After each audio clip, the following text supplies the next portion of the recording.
বাড়ির মহিলাদের পাঠিয়ে দিচ্ছি। যে কোনো ধরনের অসুবিধা তাদের সাথে বলবে। তবে কোনো তিরিং বিরিং করবে না, কাউকে অসম্মান করে কথা বলবে না, বেয়াদবি করবে না। যদি আমার কানে আসে তাহলে কিন্তু। কি করবি তুই, ক্রিমিনাল একটা? আলো কান্না মিশ্রিত কণ্ঠে কথাটি বলে তেড়ে এসে শামিনকে চড় মারতে চায়। শামিন হাত ধরে ফেলে আলোর।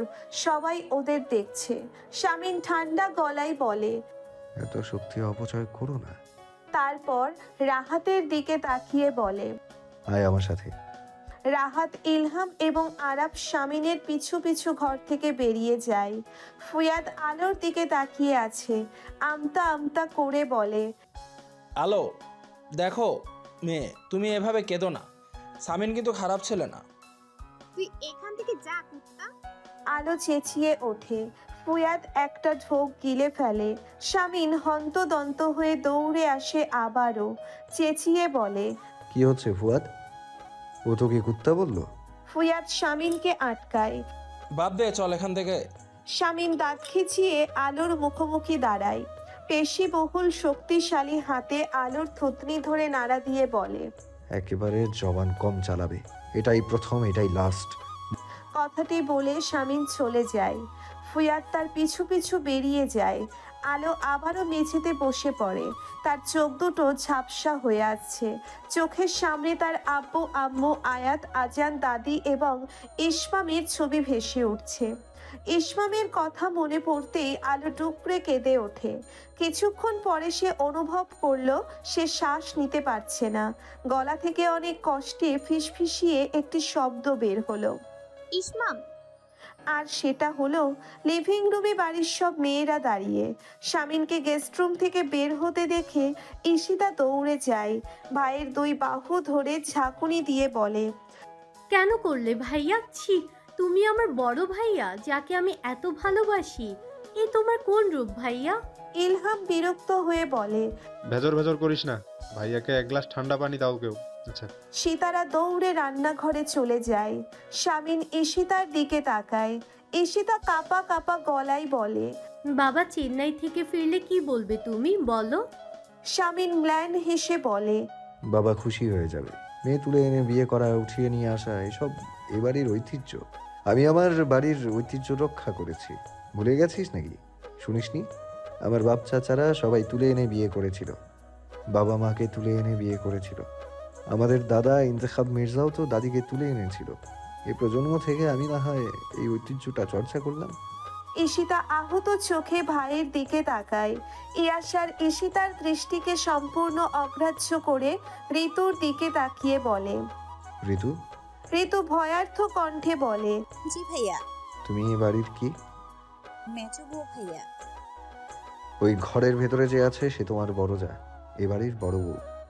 আমার মা জীবিত থাকলে এ বাড়ির বড় বউকে বরণ করে নেওয়ার জন্য যা যা করতো সে দায়িত্ব আমি তোমার কাঁধে দিলাম। আশা করি তুমি তোমার দায়িত্ব খুব যত্ন সহকারে পালন করবে। ঋতু বাধ্য মেয়ের মতো মাথা নাড়ায়। ঈশিতার মতো প্রতিবাদ জানানোর সাহস, অধিকার, ক্ষমতা কোনোটিই যে তার নেই। আর ওকে কিছু খাবার দাও আগে। খেতে না চাইলে আমাকে ডাকবে। কোনো কোনো ধরনের বাজে ব্যবহার কিংবা গালাগাল দিলে দেরি না করে আমাকে ডাকবে। ঋতু আবারও মাথা নাড়ায় ভাসুরের কথায়।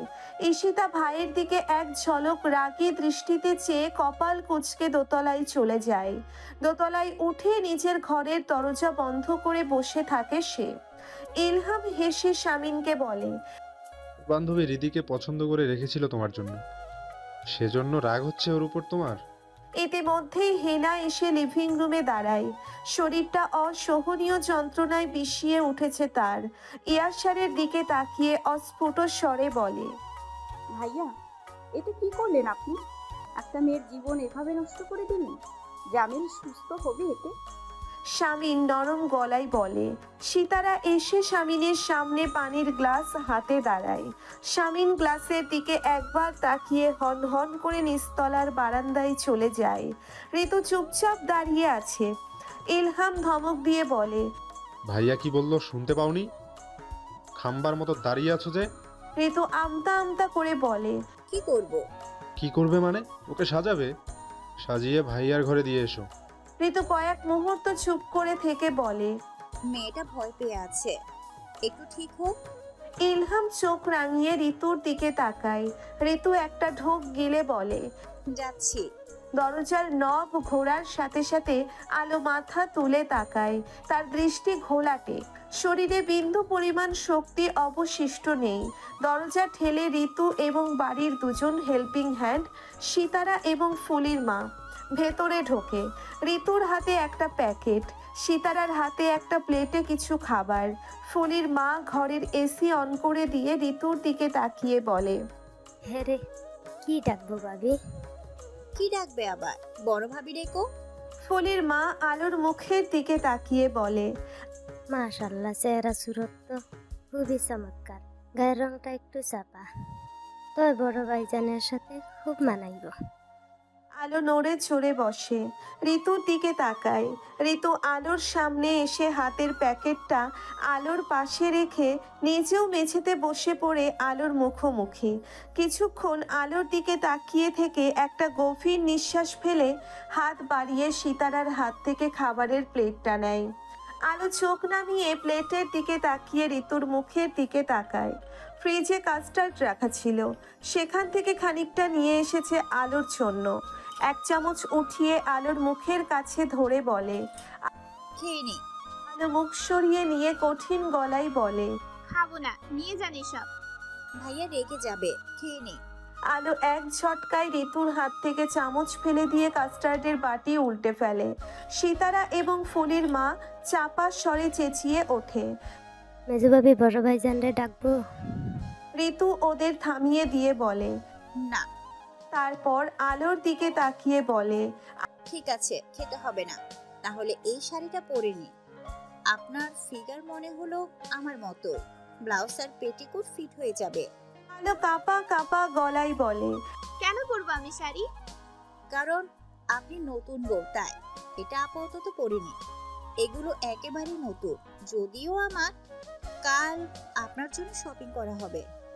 আলো শপিং ব্যাগটা উঠিয়ে দূরে ছুঁড়ে মেরে ঋতুর দিকে তাকায়। কান্না মিশ্রিত কণ্ঠে বলে, আপনি একটা মেয়ে, আমাকে আপনি বুঝতে পারছেন না? পারছি, আপনাকেও পরিস্থিতি বুঝতে হবে। বোকা বোকা জেদ করে কিচ্ছু হবে না। শাড়িটা পরে নিন, আপনাকে ভাইয়ার ঘরে দিয়ে আসবো।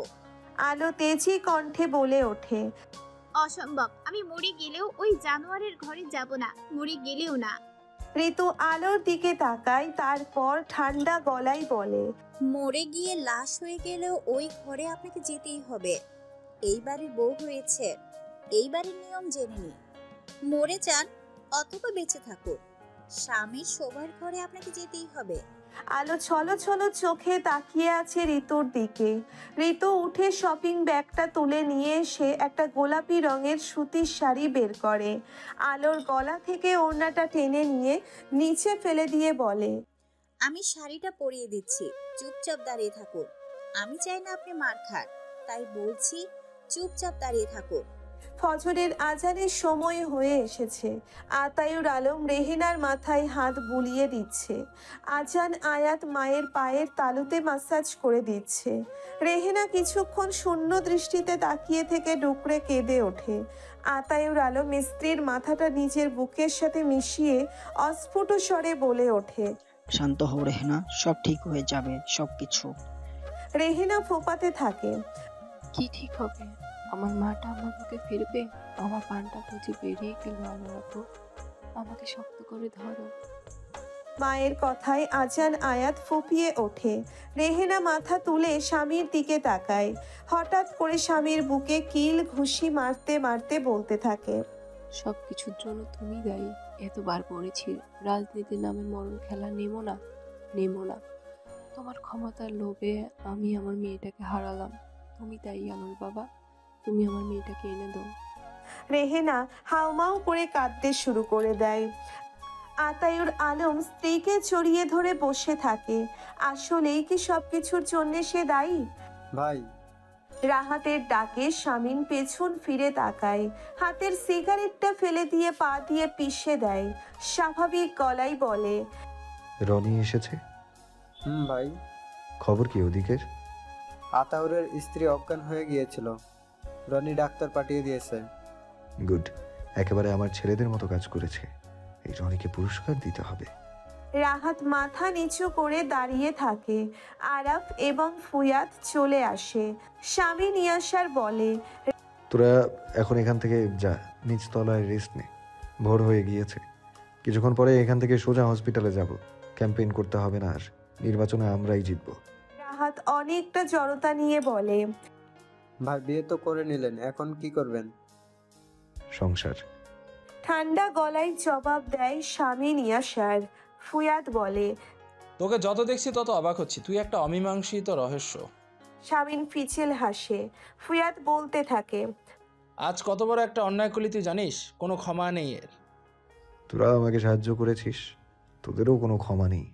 ফুয়াদ চুপ হয়ে যায়। কিছুক্ষণ পরে বলে ওঠে, আমার জীবনের চরম দুর্ভাগ্য তোর মতো বন্ধু পাওয়া। স্বামীন শুকনো হাসি হাসে। তারপর ওদের সবার দিকে তাকিয়ে বলে, আর আমার জীবনের পরম সৌভাগ্য তোর মতো বন্ধু আর ওদের মতো কিছু ছোট ভাই পাওয়া। এখন পক না করে 2 ঘন্টা রেস্ট নে, শরীরে শক্তি যোগান দে। আমি মেয়র হলে খুশিতে নাচতে হবে তো। স্বামীন বাগানের দিকে দৃষ্টি রেখে বলে। রাহাত, আরাফ এবং ফুয়াদ চলে যায়। স্বামীন নিচতলার বারান্দার রেলিং ধরে কিছুক্ষণ দাঁড়িয়ে থাকে। তার দৃষ্টি বাইরের বাগানের দিকে। এই বাগানটা স্বামীনের নিজের হাতে করা। নিজেই সব সময় যত্ন করে বাগানের। ফুলের গন্ধে ছেয়ে গেছে আশপাশটা। স্বামীন একটা গভীর নিঃশ্বাস নেয়। পেছন থেকে ঋতু নিচু স্বরে ডাকে, ভাইয়া। স্বামীন বাগানের দিকে দৃষ্টি রেখে বলে, বলো ঋতু, কিছু বলেছে? গালাগাল করেছে তোমাকে? না ভাইয়া। খেয়েছে? কি খেতে দিয়েছিলে? কাস্টার্ড খাইনি। আচ্ছা না খাক, ঘরে কিছু খাবার রেখে এসো, খিদে পেলে খেয়ে নেবে। ঋতু কয়েক মুহূর্ত চুপ থেকে বলে। স্বামীন ঋতুর দিকে তাকিয়ে বলে, কে? আপনার ঘরে যেতে চাচ্ছে না ওই মেয়েটা, মানে ভাবি। স্বামীন কিছুক্ষণ চুপ করে থেকে বলে, তুমি যাও, ইহান হয়তো এখন উঠে যাবে, ঘরে যাও, আমি দেখছি। দরজা ঠেলে স্বামীন ভেতরে ঢোকে। পুরো ঘর অন্ধকার হয়ে আছে। আলো হাঁটুতে মাথা ঠেকিয়ে ঘরের এক কোণায় বসে আছে। স্বামীন সুইচ টিপে আলো জ্বেলে দেয়। আলো মাথা তুলে তাকিয়ে স্বামীনকে দেখে। খাওনি কেন? স্বামী নিয়াসার আর 24 ঘন্টা পেরোলে এই শহরের মেয়র হবে। তার শহরে কেউ অভুক্ত থাকুক, তার স্বামী নিয়াসার মির্জা চায় না। স্বামীন নরম গলায় বলে। কথাটি বলেই স্বামীন হাসে। তার সেই হাসিতে ছিল আলোর প্রতি বিদ্রুপ। আলো উঠে দাঁড়ায়। তার পরনের শাড়িটা এলোমেলো হয়ে আছে। ঋতু কোনো মতে পরিয়ে দিয়ে গিয়েছে। আলো সরাসরি স্বামীনের চোখে চোখ রেখে বলে, তুই একটা জানোয়ার, পিচাস তুই একটা। গলাবাজি ভালোই করতে পারো তুমি, তোমার বাবার থেকে শিখেছো? আমি তোমার বাবার কাণ্ডজ্ঞানহীন দেখে অবাক হচ্ছি। নিজের পরিবারের নিরাপত্তা দিতে ব্যর্থ, অথচ সে চলল জনগণের নিরাপত্তা দিতে। মেয়রের দায়িত্ব শুধু বর্ষাকালে সিটি কর্পোরেশনের অলিতে গলিতে মশার ওষুধ স্প্রে করা অথবা শীতকালে কম্বল বিতরণ করা না। আর তার বোকা বোকা কাজ দেখে আরো অবাক হতে হয়। আমাকে না কুপিয়ে নিরপরাধ ছেলেটাকে কুপিয়েছে। আমার বাবা কিচ্ছু করেনি, আমার বাবা কিচ্ছু করেনি। চেঁচাতে থাকে আলো। স্বামীন ম্লান হেসে বলে, ক্ষমতার লোভ কাউকে জেকে ধরলে সে কতদূর নিচে নামতে পারে তা আমি জানি। শোনো সৎ বাবার সৎকন্যা, তুমি ঠিকই বলেছ, আমি একটা পিশাচ। এই পিশাচের আরো পৈশাচিক রূপ দেখতে চাও? জানি চাও না। ভালো ভালো বলছি, ওখানে যে খাবারগুলো রাখা আছে চুপচাপ খেয়ে নাও, নয়তো সেই রূপটাও দেখাবো। আলো চুপ করে স্বামীনের চোখের দিকে তাকিয়ে থাকে। স্বামীন বলে, চোখ নামাও, মেয়ে মানুষের চোখ সবসময় নিচু হয়ে থাকবে। তারপর কয়েক মুহূর্ত চুপ করে থেকে বলে, বললাম তো খাবো না। মাথা মোটা বাবার মাথা মোটা কন্যা। কোন সাহসে তুমি আমার গায়ে হাত তুলেছিলে জানা নেই, তবে তুমি নিজেই সেদিন নিজের জন্য খাল কেটে রেখেছ। প্রত্যেকটা দিন আমাকে অপমানজনক কথা বলে সেই খালে একটু একটু করে পানি দিয়েছ। আজ কুমির তোমার খালে প্রবেশ করেছে। আপনি একটা জাহিল। নিস্তেজ কণ্ঠে বলে আলো। খাবারটা খেয়ে নাও। খাবো না। খেয়ে নাও। খাবো না। খেয়ে নাও। বললাম তো খাবো না। স্বামীনের রাগ উঠে যায়। আলোর দিকে এগিয়ে যায় সে। আলো তেজি কণ্ঠে বলে, এদিকে এগুলে কিন্তু। কি করবে তুমি? শামিনকে কিছুটা অবাক করে দিয়ে আলো শামিনের মুখের উপর থুতু ছুঁড়ে মারে। ক্ষোভে শামিন হাত উঠায় আলোকে চড় মারবে বলে। তৎক্ষণাৎ আলো নিজের গালে হাত রেখে চোখ বন্ধ করে ফেলে। শামিন থেমে যায়। চড় না মেরে আলোর দিকে তাকিয়ে আছে সে। আলো গালে হাত দিয়ে চোখ বন্ধ করে রেখেছে। 9 ঘন্টা আগে শেষ অনলাইনে এসেছিল অদ্রিতা। 10 মিনিট পর পর ইসমাম ফোন হাতে নিয়ে চেক করে দেখেছে অদ্রিতা অনলাইনে এসেছে কিনা, কিন্তু প্রত্যেকবার ফোন হাতে নিয়ে হতাশ হয়েছে সে। ফোনটা একটা ডিভানের উপরে ছুঁড়ে মেরে ইসমাম বসে থাকে চুপচাপ। আলোর প্রতি প্রচণ্ড রাগ হচ্ছে তার। রাতে বাড়িতে এসে একটা বার ফোন দিয়ে জানানোর প্রয়োজন বোধ করেনি সে। নিশ্চয়ই এসেই ঘুমিয়ে গিয়েছে। বড্ড ঘুম কাতুরে মেয়েটা। ইসমামের সারাটা দিন কেটেছে অস্থিরতায়। ঘড়ির দিকে তাকিয়ে ইসমাম সময় দেখে সন্ধ্যা 6টা। তার মানে বাংলাদেশে এখন সময় সকাল 5টা। এত সকালে অদ্রিতা ঘুম থেকে ওঠার মেয়ে নয়। কি জানি কখন ঘুম ভাঙবে মহারানীর। কি জানি কখন মনে পড়বে তার যে তার একটা ফোনের জন্য কেউ অপেক্ষা করে বসে আছে। শামিন আলোর মুখের দিকে দীর্ঘ সময় তাকিয়ে থাকে। আলো নিজের গালে কোনো চরের অস্তিত্ব টের না পেয়ে ধীরে ধীরে চোখ খুলে তাকিয়ে দেখে পিশাচটা তার দিকে চোখ বড় বড় করে তাকিয়ে তাকে দেখছে। ঘেন্নায় আলোর গা গুলিয়ে ওঠে। নিজেকে গুটিয়ে নিয়ে 2 কদম পিছিয়ে দাঁড়ায়। শামিনের চোখে আলোর অস্বস্তি ধরা পড়ে। সে গলা খাকারি দিয়ে বলে, 4 ঘন্টা আগে আমাদের বিয়ে হয়েছে। জোর করে হোক, জুলুম করে হোক, যেভাবে হোক বিয়েটা হয়েছে। তুমি আমার স্ত্রী, আমার অধীনস্থ তুমি। বারবার থুতু দেয়া, চর মারা আমি বরদাস্ত করব না। ভদ্র হয়ে থাকতে বলেছি, ভদ্র হয়ে থাকো। তোমার এবং তোমার পরিবারের জন্য সেটাই ভালো হবে। কথাটি বলে শামিন ইয়াশার ঘর থেকে হনহনিয়ে বের হয়। তার শরীরের ধাক্কা লেগে দরজার কপাট বিকট শব্দে কাঁপতে থাকে। আলো ধপ করে মেঝেতে বসে পড়ে। আশ্চর্য ব্যাপার, তার চোখে এখন পানিও আসছে না। সেন্ডের অবস্থা খুবই ক্রিটিক্যাল। পায়ের হাত পা কেটে ফেলার চেষ্টা করা হয়েছিল। মারাত্মকভাবে আহত সে। বারবার একই কথা জিজ্ঞেস করবেন না, শুধু আল্লাহকে ডাকুন। শামিন ইয়াশা ডাক্তারের দিকে কিছুক্ষণ তাকিয়ে থেকে নরম গলায় বলে, বাঁচবে তো? আশা করা যায়, কিন্তু সৃষ্টিকর্তার ইচ্ছে অন্যরকম হলে আমাদের তো কিছুই করার নেই। ডাক্তার চলে যেতেই সবুজ ইয়াশারের দিকে তাকিয়ে বলে, ভাই কতটা নির্দয় হলে কেউ হাতে পায়ে রোয়া কেটে জান নেওয়ার কথা ভাবতে পারে? ইয়াশার চুপ করে থাকে। রনি বলে, শালা পুরোটাই ভণ্ড। আগে তো ক্রাইম রিপোর্টার ছিল, ক্রাইম নিয়ে রিপোর্ট করতে করতে শিখে গিয়েছে সব। শামিন একবার ঘড়ির দিকে তাকিয়ে বলে, আতাউর আলমের আপডেট কি? বাড়ি থেকে কেউ বের হয়নি, কেউ বাড়িতে ঢোকেনি। শামিন আর কিছু না বলে হাঁটতে শুরু করে। রাহাত বলে, কই যাচ্ছেন ভাই? বাড়িতে। তোরা এখন থাক, কোনো সমস্যা হলে আমায় ফোন দিবি। ফুয়াদ এবং আরাফ আমার সাথে আয়। রাহাত এবং রনি মাথা নাড়ায়। ফুয়াদ এবং আরাফ শামিনের সাথে চলে যায়। তৌফ রাহাতের কানের কাছে মুখ নিয়ে বলে, ঘরে নতুন বউ রাইখা অন্য কোথাও মন টিকবে এখন? রাহাত চোখ রাঙানি দিয়ে বলে, ফাজলামির কথা বলিস না, আমাদের মন মেজাজ ঠিক নেই। কাল সারা রাত কেউ ঘুমায়নি। রনি রাহাতের দিকে তাকিয়ে বলে, কাল কিছু হয়েছিল? ভাইয়ের বাসর? কি একটা বিয়ে, তার আবার বাসর। থাপড়া থাপড়ি আর থুতু ছোড়াছুরি হয়েছিল শুধু। ওই মেয়ের তেজ কমে এত সহজে? ভাইয়ের মাথায় কি চলতেছে কে জানে। বিয়ে কোন ধরনের প্রতিশোধ বলতে পারিস? এটা কি স্টার জলসা? হুদাই ভাইয়ের মাথায় সমস্যা দেখা দিয়েছে। ভালো যেদিন ভাইকে চর মেরেছিস, আলো যেদিন ভাইকে চর মেরেছিল, সেদিন থেকেই সমস্যা ভাইয়ের মাথায়। ভাই তো আগে এরকম ছিল না। তৌফ হাসতে হাসতে বলে, ভাই আমার মনে হয় ইয়াশার ভাই এই মেয়েটাকে পছন্দ করতো। দেখেননি যখনই বলতেন ভাই মেয়েটাকে কিছু করেন তখনই ভাই বলতো বাদ দে, শুধু নজর রাখ, বাদ দে, শুধু নজর রাখ।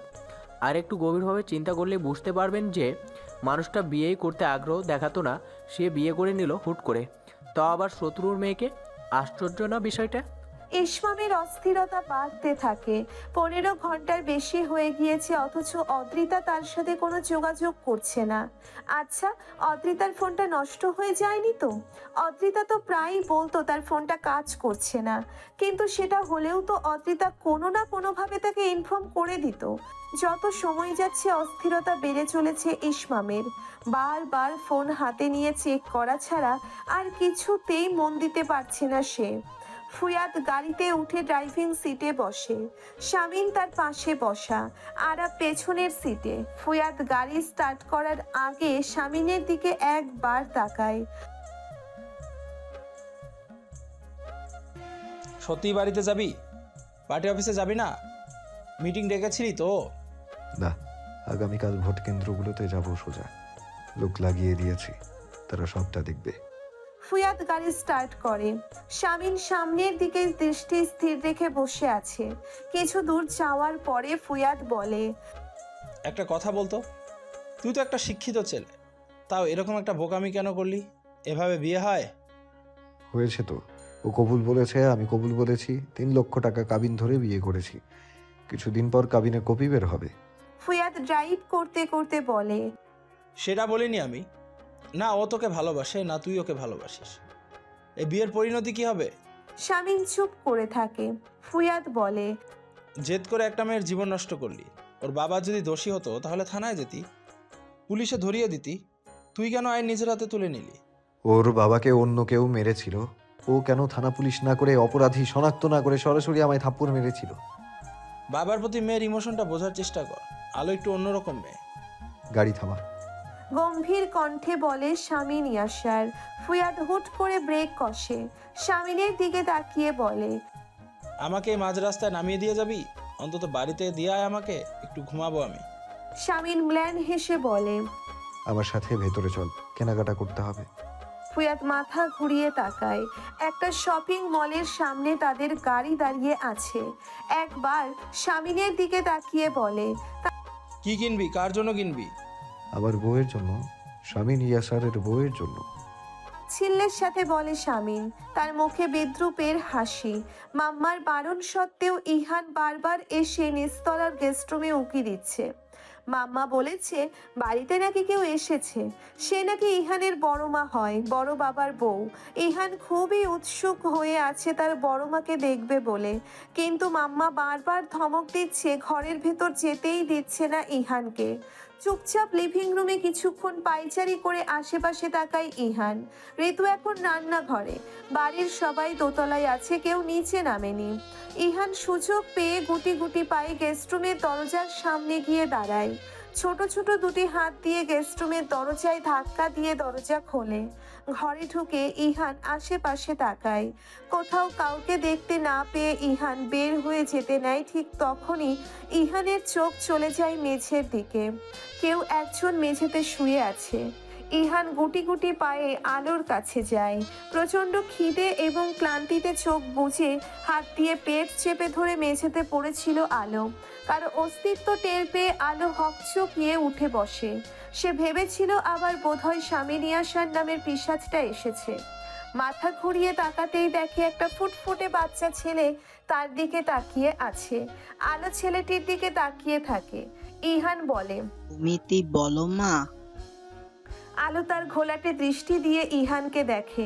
ইহান বলতে থাকে, তুমি বলো বাবাল বউ। ঘন ঘন নিঃশ্বাস ফেলতে থাকে আলো।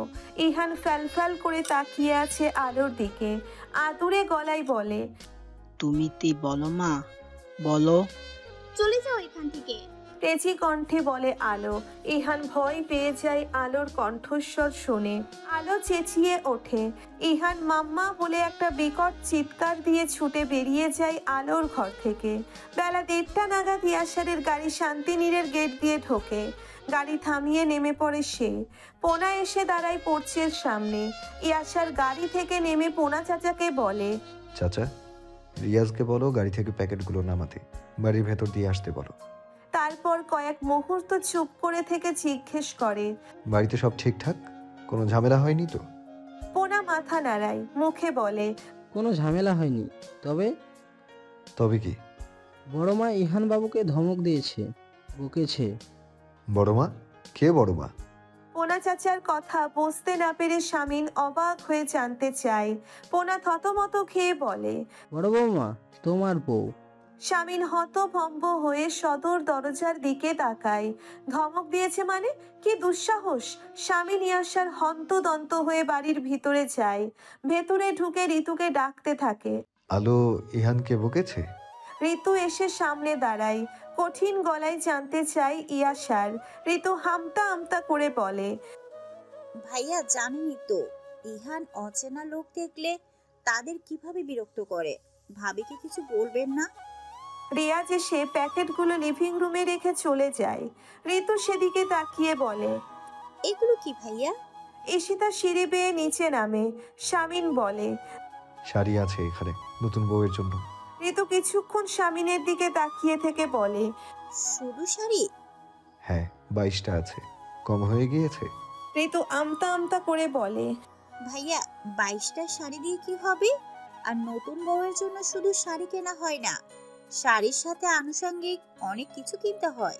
শামিন ঋতুর মুখের দিকে তাকিয়ে বলে, আমি তো জানি না, তুমি বললে শাড়ির কথা তাই নিয়ে এলাম। তারপর আবার চুপ করে থেকে বলে, ঠিক আছে, যা যা লাগবে তুমি আর ঈশিতা গিয়ে নিয়ে এসো বিকেলে। ঋতু মাথা নাড়ায়। ঈশিতা কঠিন গলায় বলে, আমি পারবো না। শামিন বোনের দিকে কিছুক্ষণ তাকিয়ে থেকে ঋতুকে বলে, ওকে, নিয়ে এসো। আসবে না ভাইয়া, অভুক্ত থাকা অবস্থায় কাহিল হয়ে গিয়েছে, তবু জেদ করে কিছু খাচ্ছে না। অনেক চেষ্টা করেছি।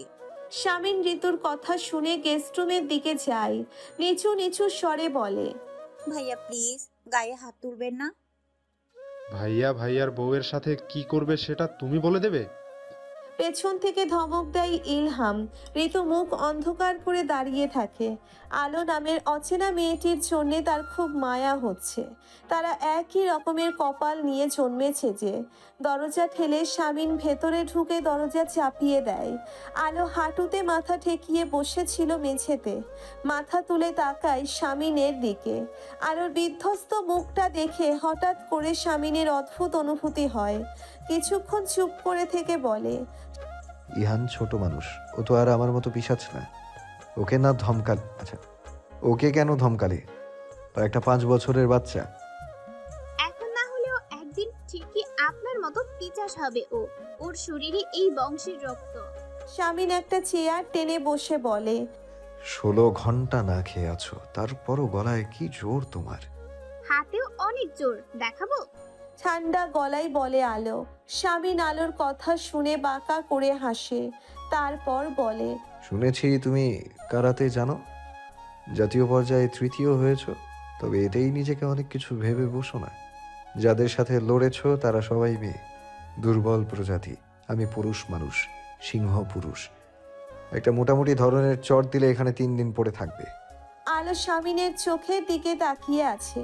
শামিন বলে, শোনো, আত্মবিশ্বাসী বাবার আত্মবিশ্বাসী কন্যা, তোমাকে একটা সুখবর দিই। তোমার মা অসুস্থ আছে। অবশ্য তার সুস্থতা তোমার উপর নির্ভর করবে। যদি এখানে বাদরামি করেছো তাহলে ওখানে। শামিন থেমে আলোর দিকে তাকায়। আলোর চোখে উৎকণ্ঠা। শামিন বলে, আমার সাথে চলো। কোথাও যাব না, আমি শুধু আব্বু আম্মুর কাছে যাব, আমাকে যেতে দিন। কেন যাবে? তুমি এখন আমার স্ত্রী। এই বিয়ে আমি মানি না। তেজি কণ্ঠে বলে ওঠে আলো। তারপর উঠে দাঁড়ায়। শরীরের দুর্বলতার জন্য ঠিকভাবে দাঁড়িয়ে থাকতে পারছে না সে। শামিন একবার আলোর দিকে তাকিয়ে বলে, চলো। যাব না। দাঁত খিচিয়ে বলতে চাই আলো। শামিন শীতল চোখে আলোর দিকে তাকায়। তারপর আলোর হাত ধরে টানতে টানতে গেস্টরুম থেকে বের করে আনে। আলো নিজের হাতটাকে শামিনের হাত থেকে ছাড়ানোর প্রাণপণ চেষ্টা করে, কিন্তু সে অপারগ। রেহেনা স্বামীর মাথায় হাত রাখে। চোখ বুজে ইজি চেয়ারে আধশোয়া হয়ে বসে আছে আতায়ুর আলম। স্ত্রীর হাতের স্পর্শে চোখ খুলে তাকায় সে। রেহেনার মুখের দিকে তাকিয়ে অস্বাভাবিক ঠান্ডা গলায় বলে, মেয়েটার মনটা এখন কেমন করছে রেহানা? নিশ্চয় গলা কাটা মুরগির মতো তার পাচ্ছে। রেহেনা কান্না আটকে স্বামীর মুখের দিকে তাকিয়ে থাকে। আতায়ুর বলে, তুমি ঠিক বলেছিলে রেহানা, আমার মতো মানুষদের জন্য রাজনীতি মানায় না। রাজনীতি মানায় ইয়াসারের মতো জানোয়ারদের, যারা টাকা দিয়ে কিছু মানুষরূপী পশু পোষে। আমার যদি আজ ওরকম কিছু পশু থাকতো তাহলে আজ এই দিনটা অন্যরকম হতো। চলো না, পুলিশের কাছে যাই। একবার ধরিয়ে দিলে ওরা কিছু করতে পারবে না। ওরা রেহেনা ফিসফিসিয়ে বলে ওঠে। আতায়ুর বলে, চলো না, পুলিশের কাছে যাই। একবার ধরিয়ে দিলে ওরা কিছু করতে পারবে না। ওরা রেহেনা ফিসফিসিয়ে বলে ওঠে। আতায়ুর বলে, তুমি জানো না রেহানা, ওরা কি কি করতে পারে। তোমার কোনো ধারণা নেই। ইশতিয়াকের কাহিনী মনে আছে তোমার? মারুফার সাথে কি হয়েছিল ভুলে গেলে? আমি আমার মেয়েটাকে হারাতে পারবো না। আতাউর আলম ভয় পাচ্ছে।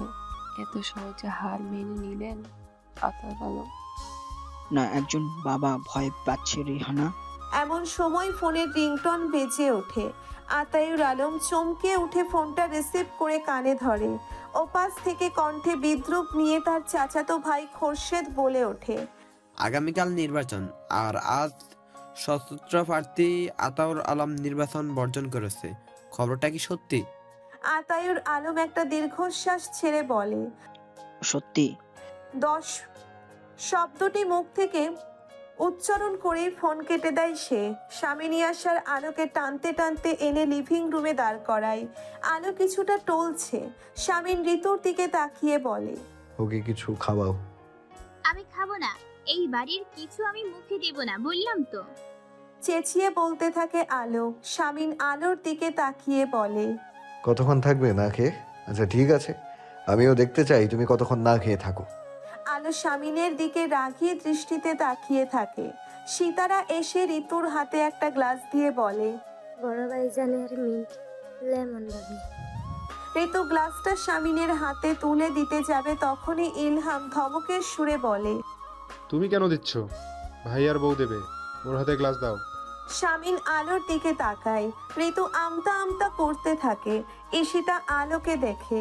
আলো সবাইকে অবাক করে দিয়ে ঋতুর হাত থেকে গ্লাসটা নেয়। তারপর স্বামীনের চোখের দিকে একবার তাকিয়ে গ্লাসের পানীয়টুকু স্বামীনের মুখে ছুঁড়ে মারে। ঘটনার আকস্মিকতায় সবাই চমকে ওঠে। আলো গেস্ট রুমের দিকে ছুটে যায়। তার দুর্বল শরীর নিয়ে ছুটতে বেশ বেগ পেতে হচ্ছে। মনে হচ্ছে এক্ষুনি সে নিচে পড়ে যাবে। স্বামীন ভেজা মুখ নিয়ে দাঁড়িয়ে আলোকে দেখে। সবাই তাকে দেখছে। কিছুক্ষণ ওখানে দাঁড়িয়ে থেকে পাঞ্জাবির হাতা গুটিয়ে নিয়ে সে নিজের ঘরে চলে যায়। মুখে পানির ঝাপটা দিয়ে মুখটা পরিষ্কার করে ওয়াশরুম থেকে বেরিয়ে আসে স্বামীন। গায়ের পাঞ্জাবিটা এক টানে খুলে রকিং চেয়ারের উপরে ছুঁড়ে মেরে বিছানায় এসে বসে। হাত বাড়িয়ে ফোনটা হাতে নিয়ে সময় দেখে সে। বেলা 3টে প্রায়। হঠাৎ ইসমামের কথা মনে পড়ে তার। ইসমামকে তো এসবের কিছুই জানানো হয়নি। এসব জানতে পারলে নিশ্চয়ই খুব রিয়্যাক্ট করবে। স্বামীনের ভালো মানুষ তাই বলে কথা। স্বামীন মনে হাসে। ইসমাম একেবারেই মায়ের মতো হয়েছে। ফোনটার দিকে কিছুক্ষণ তাকিয়ে থেকে ইসমামকে ফোন দেওয়ার মনস্থির করেও ফোন দেয় না। এখন নিশ্চয়ই ঘুমাচ্ছে। শুধু শুধু বিরক্ত করে কী লাভ। এমন সময় ফোনের রিংটোন বেজে ওঠে। ফোনের স্ক্রিনে যার নাম্বারটা ভেসে উঠেছে তার নাম হলো আতায়ুর আলম। এখন ফোন ধরলেই, ইয়াসার আমার মেয়েটাকে একটু দেখবো, ইয়াসার আমার মেয়েটাকে ছেড়ে দাও, ইয়াসার আমি তোমার পা ধরবো, এসব বলে বলে কাঁদবে। ইয়াসার তা জানে। সে রিসিভ করে না ফোনটা। তরপাতে থাকুক। যতক্ষণ জামিল আইসিইউতে থাকবে ততক্ষণ আতায়ুর আলম ও মেয়ের সাথে কথা বলতে না পারার যন্ত্রণায় তরপাতে থাকুক। ফোনটা সুইচ অফ করে রেখে স্বামীন উঠে দাঁড়িয়ে খালি গায়ে আয়নার সামনে গিয়ে দাঁড়ায়।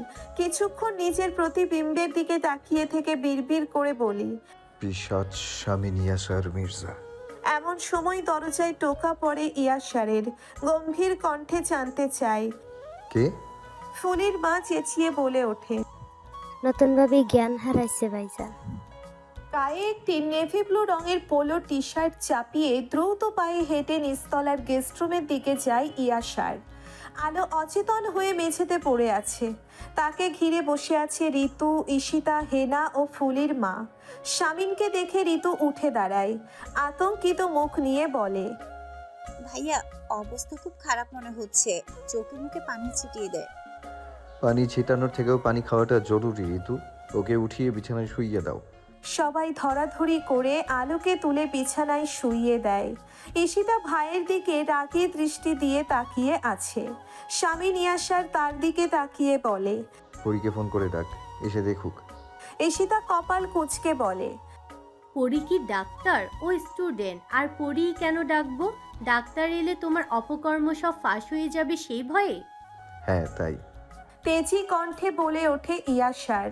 ঈশিতা আহত চোখে ভাইকে কিছুক্ষণ দেখে, তারপর পরি নামের মেয়েটাকে ফোন করে আসতে বলে ভাইয়ের দিকে তাকিয়ে নরম গলায় বলে, তোমার কি হয়েছে ভাইয়া? কেন করছো এমন তুমি? বললাম না বংশের ঐতিহ্য চর্চা করছি।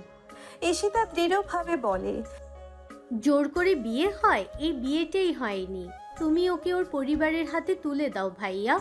শত্রুতার জেদ ধরে তুমি মেয়েটার গোটা জীবনটা এভাবে নষ্ট করো না। মনে রেখো তোমারও বোন আছে। আমার বোনের জন্য আমি আছি, ভয় পাচ্ছি না তোর কথায়। ভাইয়াকে কিছু বলা বৃথা। ঈশিতা করুণ দৃষ্টিতে বিছানায় অচেতন হয়ে পড়ে থাকা আলো নামের মেয়েটিকে দেখে। উজ্জ্বল শ্যামলা বর্ণের মায়াবী মুখটা কিরকম মলিন হয়ে আছে। ভাইয়া কিভাবে পারছে এমনটা করতে? তার কেন একটুও মায়া হচ্ছে না? রিহানার হাতের পানির গ্লাসটা হাত থেকে মেঝেতে পড়ে ভেঙে গিয়ে তীব্র আওয়াজ হয়। কাচের টুকরোগুলো গোটা মেঝেতে ছড়িয়ে ছিটিয়ে আছে। স্ত্রী পুনরায় অজ্ঞান হয়ে মাটিতে লুটিয়ে পড়েছে ভেবে আতায়ুর আলম ছুটে আসে। এসে রেহেনার দিকে তাকিয়ে ঘন ঘন নিঃশ্বাস ফেলে। রেহেনা থমথমে মুখ নিয়ে ঠান্ডা গলায় বলে, আলোর আপু, মেয়েটার কি হলো আলোর আপু? আতায়ুর আলম এগিয়ে আসে স্ত্রীর কাছে। রেহেনা হাউমাউ করে কেঁদে দিয়ে বলে, মেয়েটার গায়ে হাত তুলেছে, নিশ্চয়ই মেয়েটাকে মারছে খুব। মায়ের চিৎকার শুনে আজান আর আয়াত ছুটে এসে দাঁড়ায়। রেহেনার শরীরটা হঠাৎ কেঁপে ওঠে। আতায়ুর আলম এসে স্ত্রীকে ধরে। রেহেনা অস্ফুট স্বরে বলে, মেয়েটাকে দেখবো, কথা বলবো মেয়েটার সাথে। তুমি ওই পশুটাকে ফোন করে বলো আমরা সবাই মিলে ওর পায়ে পড়বো। ওই শুধু মেয়েটার সাথে একটু কথা বলিয়ে দিই। আতায়ুর আলম দু চোখ বন্ধ করে একটা নীরব আর্তনাদ করে ওঠে। সে তো সেই কখন থেকে চেষ্টা করে যাচ্ছে আলোর সাথে একটু কথা বলবে বলে। নির্দয় পশু পাষণ্ড ইয়াসারের মন গলেনি। আজান আয়াত একে অপরের মুখের দিকে তাকায়। ছোট থেকে বন্ধু মহলের সবাই তাদের খেপিয়ে এসেছে লুজার্স টুইন বলে। জীবনের এই পরিস্থিতিতে দাঁড়িয়ে তাদের এটাই মনে হচ্ছে তারা আসলেই লুজার্স। হঠাৎ কলিং বেলের আওয়াজ হয়। আতায়ুর আলম স্ত্রীকে ছেড়ে দিয়ে গিয়ে দরজা খোলে। দরজার বাইরে দাঁড়িয়ে আছে রনি, হাতে একটা প্যাকেট তার। মুচকি হেসে আতায়ুর আলমের দিকে প্যাকেটটা বাড়িয়ে দিয়ে বলে, মায়ের ব্লাড প্রেশারের ওষুধ। ধীর পায়ে গেস্ট রুমে ঢুকে পরি প্রথমে স্বামীনের দিকে তাকায়। স্বামীনের দিকে তাকিয়ে একটা ঢোক গিলে সে চোখ নামিয়ে নেয়। শ্রদ্ধা করলেও স্বামীন ভাইয়াকে সে ভীষণ ভয় পায়। সজ্ঞানে কখনো স্বামীনের সামনে পড়ে না সে। পরীর পিছু পিছু ঘরে ঢুকে পোনা। পরি পোনার মেয়ে, দুধে আলতা গায়ের রং নিয়ে জন্মেছিল বলে পোনা খুব শখ করে মেয়েটির নাম রেখেছিল পরি। পরি আসলেই পরীর মতো দেখতে। ঘরে দাঁড়িয়ে থাকা প্রত্যেকের মুখের দিকে তাকিয়ে পরি পোনার দিকে তাকায়। পোনা চোখ দিয়ে ইশারা করে পরীকে বিছানার দিকে তাকাতে বলে। সে বিছানায় শুয়ে থাকা আলোকে একবার দেখে পুনরায় নিজের বাবার দিকে তাকায়। পোনা মৃদু স্বরে বলে, বড় ভাবি তোর। আলোকে খুঁটিয়ে খুঁটিয়ে কিছুক্ষণ দেখে সে। মায়াবী মুখশ্রী, তাকালে সহজে চোখ ফেরানো যায় না। ধীর পায়ে হেঁটে গিয়ে বিছানার পাশটাতে বসে। আলোর পালস রেট চেক করে ব্লাড প্রেশার চেক করে স্বামীনের মুখের দিকে তাকায়। স্বামীন তার দিকেই তাকিয়ে আছে। শরীর অত্যন্ত দুর্বল ভাইয়া, কিছু খাওয়াতেই হবে। কতক্ষণ না খেয়েছিল? 19 ঘন্টা। 19 ঘন্টা না খেয়ে দিব্যি থাকা যায়, পানি না খেলে সমস্যা হবার কথা। পানিও খাইনি। পরি আলোর দিকে তাকায়। সে কিছুই বুঝতে পারছে না এখানে কি হচ্ছে। কাউকে জিজ্ঞেস করবে সেই সাহস পরির নেই। নিচু স্বরে দৃষ্টি আলোর মুখের দিকে রেখে বলে, পানি শূন্যতার জন্যই হয়েছে, একটা চামচ দিয়ে খানিকটা পানি খাইয়ে দাও ঈশিতা আপু। তারপর বলে, এর হাত পায়ে ম্যাসাজ করে দাও, ধীরে ধীরে হুঁশ ফিরে পাবে। স্বামীন পরির কথা শুনে আলোর মুখের দিকে তাকায়। ঠোঁট বাঁকিয়ে ম্লান হাসে। মনে মনে বলে, বোকা বাবার ফটকা চালাক মেয়ে। এই রকমের যাতা স্ট্যামিনা নিয়ে এত তেজ দেখাও তুমি? ঈশিতা একটা গ্লাস আর একটা চামচ এনে আলোর মাথার কাছে বসে। ঋতু এবং সীতারা আলোর হাতে পায়ে মাসাজ করে দিচ্ছে। দীর্ঘ সময় অতিবাহিত হয়। ফুলির মা হঠাৎ করে বলে ওঠে, আসতে না আসতে তোমারে দিয়া নিজের সেবা করাইয়া নিতেছে তোমার বড় যা। ঋতু মাথা তুলে ভ্রু কুঁচকে ফেলে। ফুলির মা প্রায় ভুলে গিয়েছিল এই ঘরে ইয়াসার রয়েছে। মনে পড়তেই সে থমথমে মুখ নিয়ে দাঁড়িয়ে থাকে। ইয়াসার কিছু বলে না, তার দৃষ্টি আলোর দিকে। তীক্ষ্ণ দৃষ্টি দিয়ে সে আলোকে পর্যবেক্ষণ করছে। গুনে গুনে 7 সেকেন্ড তাকিয়ে থেকে সে চোখ সরিয়ে নেয়। ঈশিতা আলোর মাথায় হাত রেখে নরম গলায় ডাকে, আলো। আলোর জ্ঞান ফিরেছে, কিন্তু চোখ খুলে তাকানোর শক্তি সে পায় না। নারী কণ্ঠ কানে যেতেই সে কপাল কুঁচকে ফেলে খানিকটা। ঈশিতা সাহস পায়। 4 চামচের 1 চামচ পানি অবচেতন আলোকে জোর করে খাইয়ে দেওয়ার চেষ্টা করে। খড়খড়ে কণ্ঠনালীতে দুফোঁটা পানির অস্তিত্ব পেয়ে আলোর অবচেতন মন স্বস্তি পায় ঠিকই, কিন্তু তার চোখ দুটো বন্ধ। ঋতু এগিয়ে বসে আলোর গালে হাত রেখে ডাকতে থাকে, আলো, আলো। 2 বার ডেকে সে থেমে যায়। তারপর স্বামীনের দিকে একবার তাকিয়ে আবারও ডাকতে থাকে, ভাবি, ভাবি। আলো ধীরে ধীরে চোখ খুলে পিটপিট করে তাকায়। সবকিছু ঝাপসা লাগছে। সবাই জানে সে 19 ঘন্টা খায়নি, কিন্তু সবাই জানে না আলো গত 27 ঘন্টা ধরে কিচ্ছু খায়নি। গতকাল বেলা 11টার দিকে কলেজের ক্যান্টিনে একটা সিঙ্গারা খেয়েছিল এবং ওটাই শেষ খাবার। আলোকে চোখ মেলে তাকাতে দেখে অদ্ভুতভাবে নিজের অজান্তেই ইয়াসার একটা স্বস্তির নিঃশ্বাস ফেলে এবং সাথে সাথে সে ভীষণ অবাক হয়ে যায়। আশ্চর্য, সে এমন অদ্ভুত কাজটা কেন করলো? ঋতু ম্লান হেসে বলল, ভাবির জ্ঞান ফিরেছে। ঈশিতা একবার ইয়াসারের দিকে তাকিয়ে গম্ভীর কণ্ঠে ঋতুকে বলে, মেজো ভাবি, এক বাটি স্যুপ দিয়ে এসো, আর তোমরা সবাই এখান থেকে যাও 3 সেকেন্ডের মধ্যে। ইয়াসার বোনের দিকে কয়েক মুহূর্ত তাকিয়ে অকারণ ঠোঁট বাঁকিয়ে হাসে। পরীর দিকে তাকিয়ে বলে, কিরে, তোর ভিজিটের টাকা নিবি না হবু ডাক্তার? পরী মুচকি হাসে, অনেকটা সাহস নিয়ে বলে, বিয়ের মিষ্টিও কিন্তু বাকি আছে ভাইয়া, ওটা আগে খাওয়াবেন। আপনি আসলে করতে চাইছেনটা কি একটু পরিষ্কার করে বলবেন আব্বা? সারাদিন এই প্ল্যান করছেন, সেই প্ল্যান করছেন, অথচ কাজের কাজ তো কিছুই হচ্ছে না। সমস্যার ভূঁইয়া নিজের ছেলে সাগর ভূঁইয়ার দিকে তাকায়। ছেলে তার রীতিমতো বাপকে ধমকাতে শিখে গিয়েছে। সাগর জায়েদ আলীর দিকে আঙ্গুল তুলে আবারও বলতে থাকে, ওনার সাথে একচেটি আলোচনা করে এতদিন পণ্ডশ্রম করে গিয়েছেন শুধু। আপনার বুদ্ধি দেখে আমি অবাক হই আব্বা। কোথায় ইয়াসারকে রাস্তা থেকে সরিয়ে দেবেন তাড়া করে ওর চেলাটাকে মারলেন। ইয়াসারের তো টিকেও নাড়া গেল না, দিব্যি তার দলের লোকেরা প্রচারণা চালিয়ে যাচ্ছে। আতাউর আলম তো সরে দাঁড়িয়েছে। বাবার কথায় তাচ্ছিল্যের হাসি হেসে সাগর বলে, ইয়াসারকে মেরে দিলে আতাউরকে সামলানো কোনো ব্যাপারই ছিল না আমাদের কাছে। আর আতাউরকে ফাঁসানোর যে প্ল্যান করেছিলেন, লাভ কি হলো? ইয়াসারের তো কোনো শীত গরম দেখছি না। ও তো এত সহজেই ছেড়ে দেওয়ার পাত্র না। ও কেন আতাউরের পিন্ডি চটকাচ্ছে না? একটা ধুরুম মার লেগে গেলেও কিছুটা সুবিধা হয়ে যেত। সমস্যার ভূঁইয়া ছেলের কথায় চিন্তিত হয়ে পড়ে। তাই তো ইয়াসার এত চুপচাপ বসে আছে কি করে? বিষয়টা বেশ গোলমেলে। সাগর বাবার দিকে তাকিয়ে ধমকের সুরে বলে, এইবার যদি কোনো একটা অঘটন ঘটে না আব্বা, তাহলে আপনি ধরে নিন দলের সভাপতি পদ থেকে আপনাকে সরে দাঁড়াতে হবে। এই স্যুপটা এখন তুমি মুখে দেবে আলো। ঈশিতার কথা শুনেই আলো মুখ সরিয়ে নেয়। ঈশিতা একটু কঠিন হবার ভান ধরে আলোর থুতনি ধরে জোর করে 1 চামচ স্যুপ খাইয়ে দেয়। আলো বাধা দিতে গেলে তার গায়ে খানিকটা পড়ে যায় স্যুপ। ঈশিতা ধমক দিতে চেয়েও দেয় না। মায়াবী মুখশ্রীর দিকে তাকালেই মায়া লাগে তার। সে নরম গলায় আলোর মাথায় হাত রেখে বলে, তোমার বাবা মাকে দেখতে চাও? আর চান্স কিন্তু এখনো 50-50 আছে আলো। তুমি যদি এভাবে না খেয়ে মরে পড়ে থাকো তাহলে তো কোনো লাভ হবে না, তাই না? আলোর ঠোঁট কাঁপছে। ঈশিতার নমনীয় ব্যবহারে তার মধ্যে জমে থাকা কান্না সব বেরিয়ে আসতে চাইছে। বেশ কয়েক মুহূর্ত চেষ্টা করেও সে আটকাতে পারে না। ঝরঝর করে কেঁদে দিয়ে বলে, কেন আপু? একটা সামান্য চড়ের দাম আমাকে নিজের সর্বস্ব খুইয়ে দিতে হলো কেন? ঈশিতা কোনো উত্তর দেয় না, সে তো জানে না এর উত্তর। আলো ফুপিয়ে ফুপিয়ে কাঁদছে।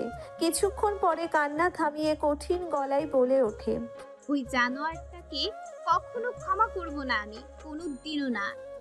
শেষবারের মতো ফোনটা চেক করে ইসমাম ফোনটাকে দূরে ছুঁড়ে মেরে হাত দিয়ে দেওয়ালে সজোরে ঘুষি মেরে দেয়।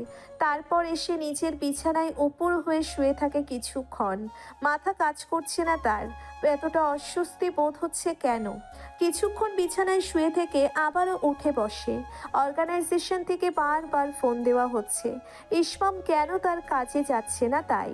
ভার্সিটি থেকে ক্লাসমেটরা ফোন দিচ্ছে, কারো ফোন ধরতে স্বস্তি পাচ্ছে না সে। কিছুক্ষণ থম মেরে বসে থাকার পরে সে উঠে দাঁড়ায়। স্টাডি টেবিলের কাছে গিয়ে ড্রয়ার খুলে তার পাসপোর্ট বের করে কয়েক মুহূর্ত সেদিকে তাকিয়ে থাকে। তারপর গিয়ে মেঝে থেকে ফোনটা উঠিয়ে নেয়।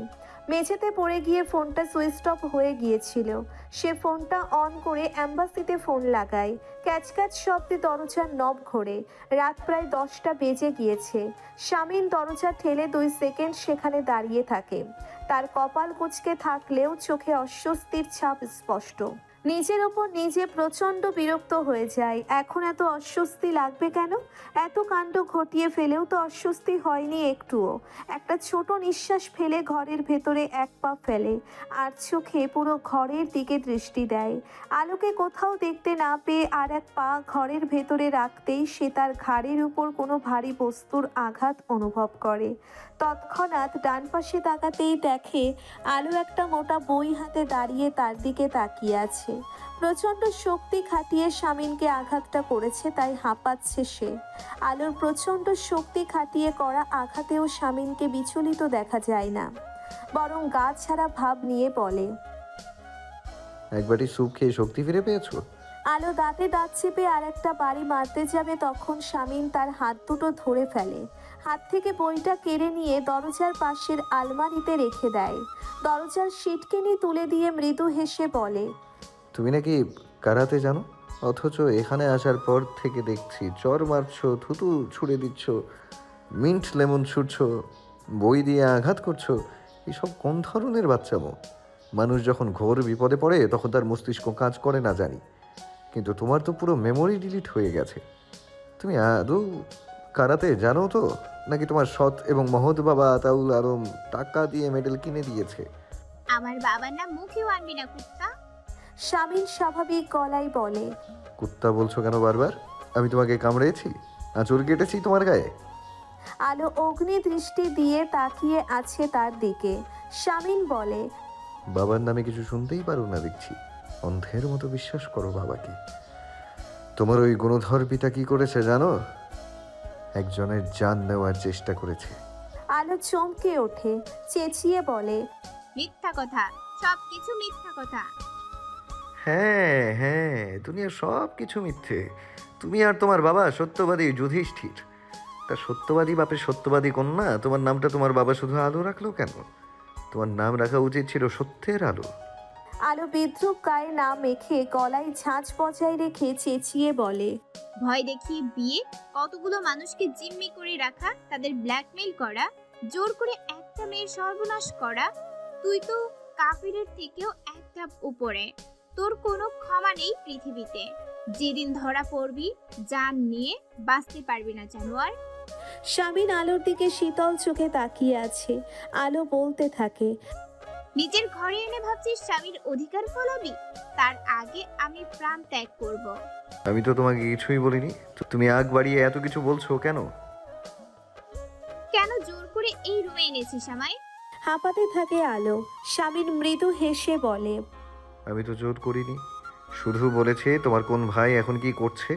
একজন দোকানে গিয়ে থার্মোমিটার কিনছে, অন্যজন গেটের কাছে দাঁড়িয়ে আছে, ব্যাস। আর তুমি তাতেই ভয় পেয়ে চলে এলে ঋতুর সাথে আমার শোবার ঘরে। আলো ছুটে এসে শামীমের কলার ধরে চেঁচিয়ে বলে, পিচাস নমরুদ। শামীম আলোর হাত ছাড়িয়ে বলে, আমার 3টা পাঞ্জাবির বোতাম ছিঁড়েছো তুমি, এগুলো কিন্তু তোমাকে দিয়েই ঠিক করানো হবে। আলো ফোঁস করতে থাকে। গলা থেকে আর কোনো কথা বের হচ্ছে না তার। শামীম মৃদু স্বরে বলে, কি? এক বাটি স্যুপের শক্তি ফুর হয়ে গিয়েছে? ফেরাউন। আলো হাঁপাতে হাঁপাতে বলে। তাই নাকি? তাহলে তো তুমি আসিয়া হলে। ডান হাত দিয়ে পকেট থেকে একটা চেক বের করে আলোর হাতের কবজি শক্ত করে ধরে ফেলে শামীম। চেকটা আলোর হাতের মুঠোয় পুরে গম্ভীর কণ্ঠে বলে, বিয়ের কাবিনের টাকা। আলো হাত ছাড়িয়ে চেকটা ছিঁড়ে টুকরো টুকরো করে শামিনের দিকে ছুঁড়ে মারে। শামিন বলে, ঠিক আছে, নগদ ক্যাশ দিচ্ছি। তুই মরবি মরবি তুই খুব শীঘ্রই ফেরাউন। তাই নাকি? তা নীলনদ কোথায়? বাংলাদেশে তো কোনো নীলনদ নেই। আলো অহেতুক তাকিয়ে থাকে শামিনের দিকে।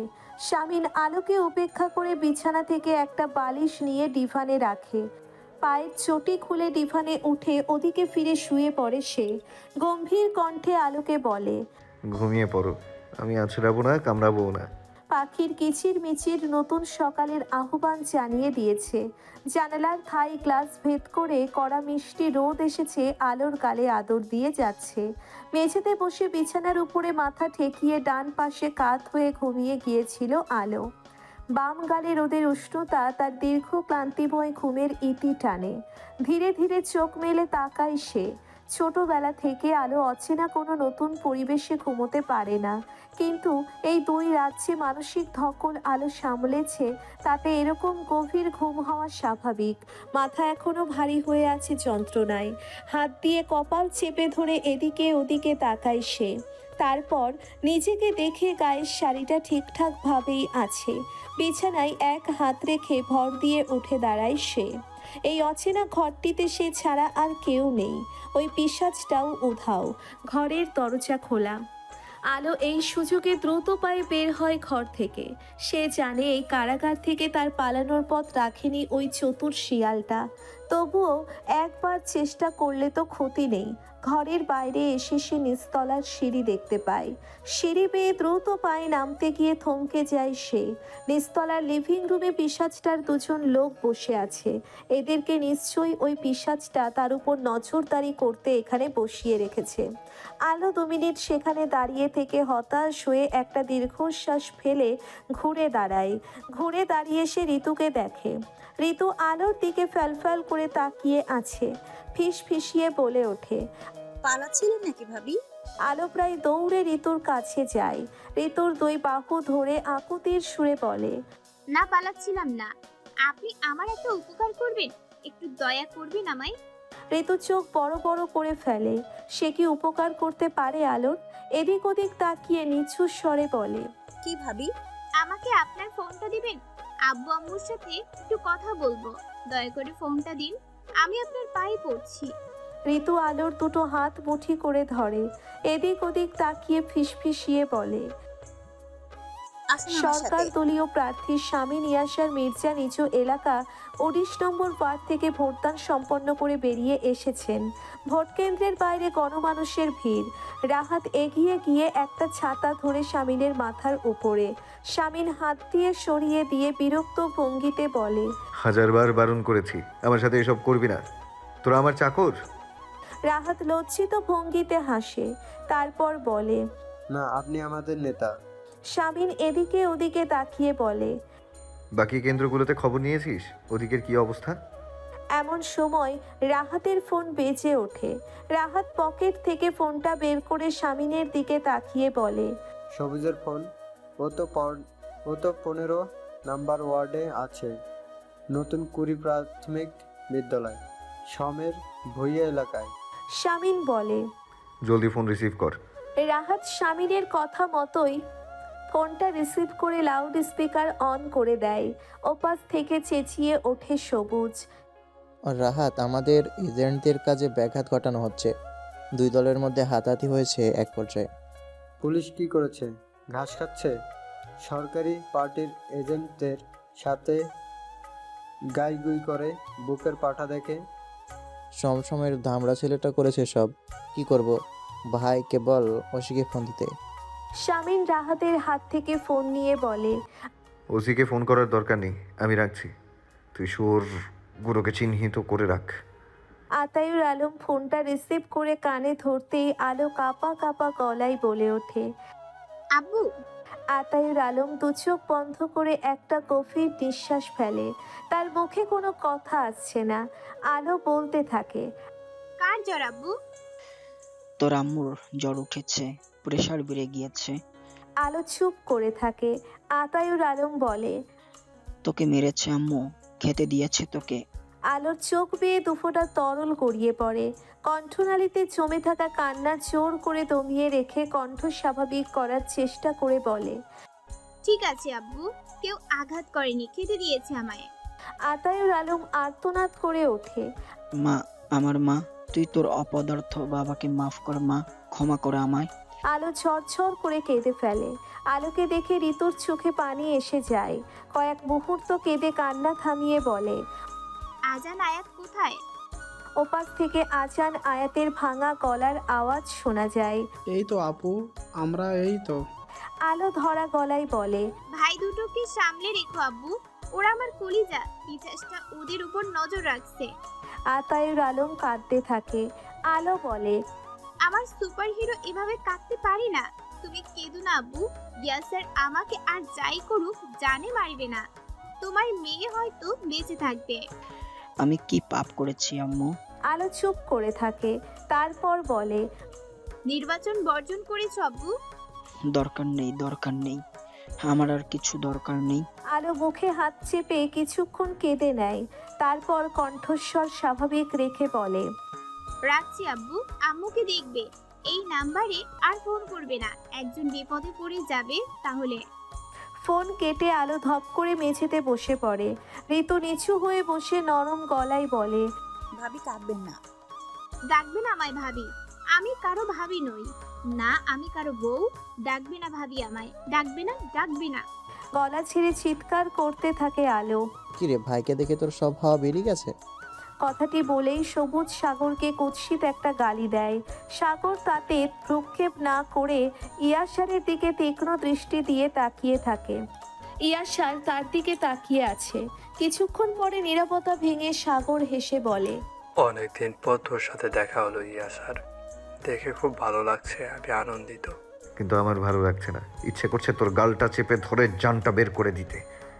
ঠান্ডা গলায় জবাব দেয় ইয়াসার। সাগর উচ্চ শব্দে হাসতে থাকে। হাসি থামিয়ে বলে, ধীরে নেতা ধীরে, ভোট কেন্দ্রে দাঁড়িয়ে জনগণের জান নেওয়ার হুমকি দিচ্ছেন। কেউ ভোট দেবে আপনাকে? এক সময় তুই আমার অনেক ভালো বন্ধু ছিলি, তাই তোকে বরদাস্ত করে গিয়েছি সাগর। নিজের অওকাদের মধ্যে থাকবি, নয়তো খুব খারাপ হবে। সাগর দাঁতে দাঁত চেপে শার্টের হাতা ফোল্ড করতে করতে বলে, কি করবি তুই, কি করবি? শালা কাপুরুষ আতাউরের মতো একটা চামচিকা, যার দলের লোক পেরে দে, সে কি করবে আমাকে? তুই কিভাবে জানলি আতাউর সব করেছে? স্বামীনের এমন সরাসরি প্রশ্নে সাগর থতমত খায়। আমতা আমতা করে বলে, জানি, সব খবর আসে আমার কাছে। আচ্ছা তুই আতাউরের সাথে কি করছিস বলতো? শালা বসে গিয়েছে, কোনো গলায় রামদা ধরেছিলি নাকি? বেশি চালাকি করবি না সাগর, এখানে কোনো ঝামেলা করবি না। সত্যি যদি মায়ের বুকের দুধ খেয়ে থাকিস তাহলে নির্বাচনের ফলাফল পর্যন্ত অপেক্ষা কর, তখন মুখোমুখি হ। আচ্ছা তাই নাকি? খুব আত্মবিশ্বাস না তোর? তুই তো মেয়েদের হাতে চর খাস শালা, তোকে কে ভোট দিবে? স্বামীন দাঁতে দাঁত চেপে দাঁড়িয়ে থাকে। এখানে সে মারামারি করতে চায় না, নয়তো আজ সাগরের খুব খারাপ অবস্থা করে ফেলতো। ঋতু একটা প্লেটে অল্প ভাত এবং একটু মাংসের তরকারি নিয়ে ইয়াসারের ঘরে ঢোকে। আলো মেঝেতে বসে বিছানায় পিঠ ঠেকিয়ে রেখেছে। তার দৃষ্টি মেঝের দিকে। ঘরে ঋতুর অস্তিত্ব টের পেয়ে তার দিকে তাকায়। আলোর মুখোমুখি হয়ে মেঝেতে বসে ঋতু প্লেটটা তার দিকে বাড়িয়ে ধরে। নিন ভাবি, ভাতটা খেয়ে নি, অল্প এনেছি। বললাম না আমাকে ভাবি ডাকবেন না। ঋতু ম্লান হেসে বলে, আচ্ছা ডাকবো না, আপনি খেয়ে নিন না প্লিজ, দয়া করে খেয়ে নিন। আলো প্লেটে হাত দেয়। কিছুক্ষণ প্লেটের দিকে তাকিয়ে থেকে বলে, এই খাবার কোথা থেকে আসে জানো? তোমার শ্বশুর বাড়ির পাপের টাকায়। ঋতু চুপ করে থাকে। এমন সময় ঈশিতা ঘরে ঢোকে। সে দরজার বাইরে থেকে আলোর কথা শুনে ফেলেছে। ঘরে ঢুকে আলোকে বলে, খাবারটা যেভাবেই আসুক এটা তোমার রিজিকে ছিল, এখন খেয়ে নাও, কালকের মতো শুরু করো না। ভাইয়া সন্ধ্যায় বাড়িতে আসতে সিন ক্রিয়েট হবে, চুপচাপ থাকো, শান্ত থাকো। আমি ভাইয়াকে বোঝাচ্ছি যাতে সে তোমার প্রতি নরম হয়। ঋতু মাথা তুলে ঈশিকাকে বলে, ভোট দিয়েছো আপা? হ্যাঁ ভাবি, তুমি যাও, মেঝো ভাইয়া অপেক্ষা করছে তোমার জন্য। ঋতু উঠে চলে যায়। ঈশিতা আলোর কাছে এগিয়ে এসে বিছানায় বসে। আলোর দিকে দৃষ্টি দিয়ে ঠান্ডা গলায় বলে, খেয়ে নাও, আমি এখানে বসে আছি। আলো, খেয়ে খালি প্লেটটা আমার কাছে দাও। অবসেশন পার্টির সভাপতি শমশের ভূঁইয়া পেয়েছে 48,306 ভোট। অপরদিকে